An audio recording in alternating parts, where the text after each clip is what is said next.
I'm John Savage. I'm the vice president of this organization, and I'm very happy to be here today.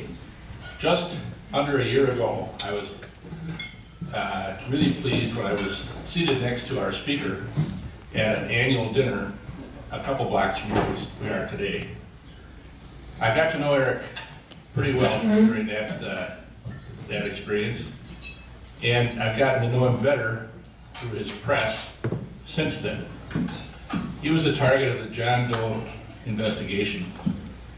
These were efforts of Wisconsin state employees to stifle free speech in our state. And it was done through the aegis of the Government Accountability Board, which has existed since 2008 in Wisconsin. It replaced the old state elections board, which I was a member for 10 years before that. And I remember we had meeting after meeting arguing about free speech. And of course, nobody would move. Everybody was intransigent and Reagan. I want free speech. I want to restrict your free speech. And those positions never moved. But Eric is a living example of somebody who has been persecuted. I say persecuted, not prosecuted. And the other people who were similarly persecuted have similar stories. It's a terrible thing.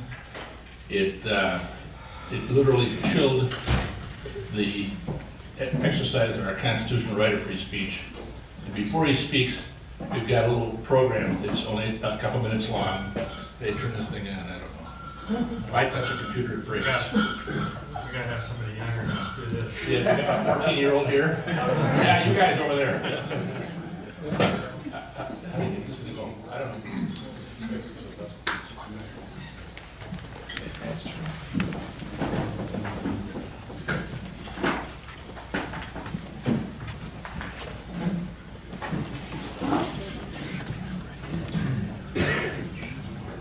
So by the way, this is just an edited collection of some snippets of news coverage of the Doe over time. So Yeah, these are snippets of news coverage of the Doe over a period of time.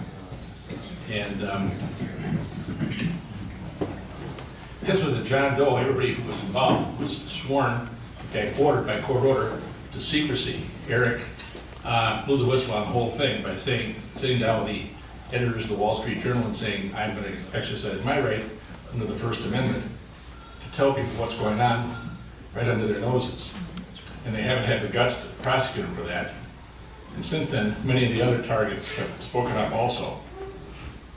So we have a gentleman here who's brave, who's been pummeled by government, and who yet survives.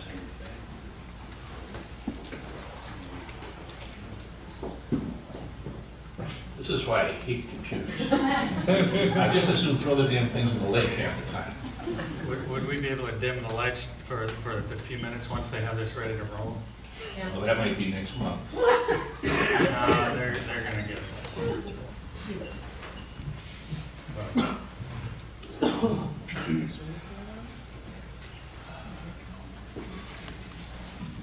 The loading's older than 14, we know how to work this thing.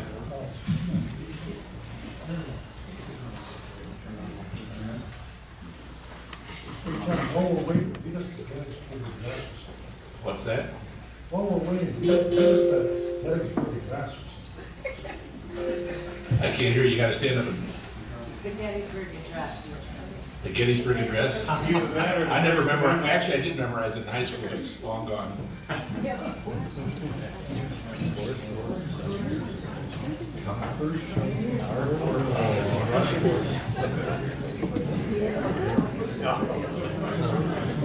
See, these computer companies say computers are your friend. Prosecutor had been hired to target conservative groups that were involved in Wisconsin Governor Scott Walker's recall election. Midnight raids on their homes, police with battering rams. They were forbidden to tell anybody what was going on. Writing the warrant was the gag order, and it said that we couldn't talk to anybody about the investigation, about the raid. Keefe, the Wisconsin Club for Growth, complained about the raid. one of the reasons that we're even talking about the story is because Eric's group, they led the first big-time public official pushback against this. You were told you may not speak, but you did anyway. I was the only one to open and defy the secrecy order. Are you under a secrecy order right now? Because everybody's been told not to speak. Yes, an unconstitutional secrecy order. Had I honored their secrecy order, I couldn't have organized our defense, interviewed lots of lawyers, and run a strategy effort. But this is supposed to be a free country. I'm going to operate as though it is. You also brought the Club for Growth suit, claiming the investigation amounted to harassment and a violation of free speech rights. The state Supreme Court tosses out the John Doe investigation. The judge's sweeping decision orders prosecutors to stop the John Doe. The state legislature passed the bill earlier this week, banning so-called John Doe investigations into potential political corruption. We're in a struggle nationally and in Wisconsin to decide whether government is there to rule us or whether we the people are sovereign.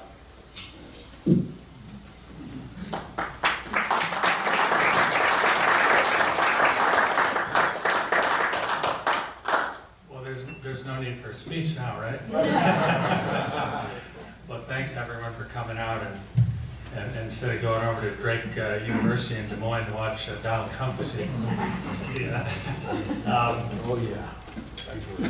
It's been quite a saga, and I'm going to go back to the beginning and some of the stuff to help explain what drove me and my motives. And we've had developments since this was cut to some other developments, and even a little bit of news. So this is what happened. I was involved in the Wisconsin Club for Growth since 2000. Well, I helped set it up in 2004. In 06, I joined the board, and it played a significant but largely low-profile role in Wisconsin legislative elections in the subsequent 10 years or so. We would spend about $1 million per cycle in a 2-year period, issue ads, state legislative, sometimes state Supreme Court. So it was one of those things out there that you would hardly notice. You might get our stuff in the mail. And I was mostly working nationally as a volunteer. I've been a volunteer political activist most of my life. So it was just one of the things I did. Mostly I was outside the state. Then Act 10 hit, and my colleague R.J. Johnson asked, as the protesters left the square, you'll remember the national news, 70,000 people all marching around, and said, would you help raise the money to defend this? It's going to be a big attack, and there are national guys that want to do it, and I don't want it to be national guys at DC Group. So I actually took a day and a half. I usually decide things quickly. I took a day and a half, consulted with my wife, and one of the things I was weighing, and this, by the way, this was the only tough decision, in my view, in the whole course of what I'm about to tell you. The only tough one was to decide to go all in to defend Act 10. Because I had a nice low-profile political position where I didn't get my name in the paper. Nobody around me knew what I did, and I live in the hills of southwest Wisconsin. And it was really fun. Most of my politics was in other states. Most of the politicians I beat never heard my name, and it was nice. So I knew if I went all in on Act 10, I would, through the Wisconsin Club for Growth, that I would lose this anonymity. But I decided I had to do it. So then, 2011, Wisconsin Club for Growth spent about $9 million, a little in-state C4. We raised money nationally. I raised a lot of the money, as came out in court papers. We asked Governor Walker to help. And if you followed it, by the way, there are many little things that offend me that aren't really that important. And one of them is, in court, they've repeatedly claimed that Walker had his fundraisers raise money for the Club for Growth. That is not true. We asked Scott Walker to come to our events. My fundraising team raised money with the help of Scott Walker, so they inverted it. That makes no difference in law, by the way, but it's just a matter of pride. So we did a great job. We raised money around the country. Walker stood firm and became he became a national hero by Fox News, really, because they watched him do all his press conferences every day. And so people wanted to come to his events. They wanted to see him. They wanted to meet him. So we defended the Senate success. We defended the state Supreme Court. You may recall that vote where somebody forgot to tally the votes in Waukesha County and Brookfield, and we didn't know until Thursday that the prosecutor had won by 7,000 votes. We were in big on that, big money. Otherwise, Act 10 wouldn't be here, because that summer, the court held it 4-3. So that would have been, they would have killed it then. Then they came after the state senate. Our goal was to defend 4. We could not defend 2 of the seats for odd reasons. They needed 4 to take it. That was in August of 11. We successfully defended the 4, spent millions of dollars, did a great job. Then they're winding around now. We have the momentum, we have a national list. They're coming after Walker. Wisconsin Club for Growth, also contrary to mythology, did not engage in issue as related to the gubernatorial election.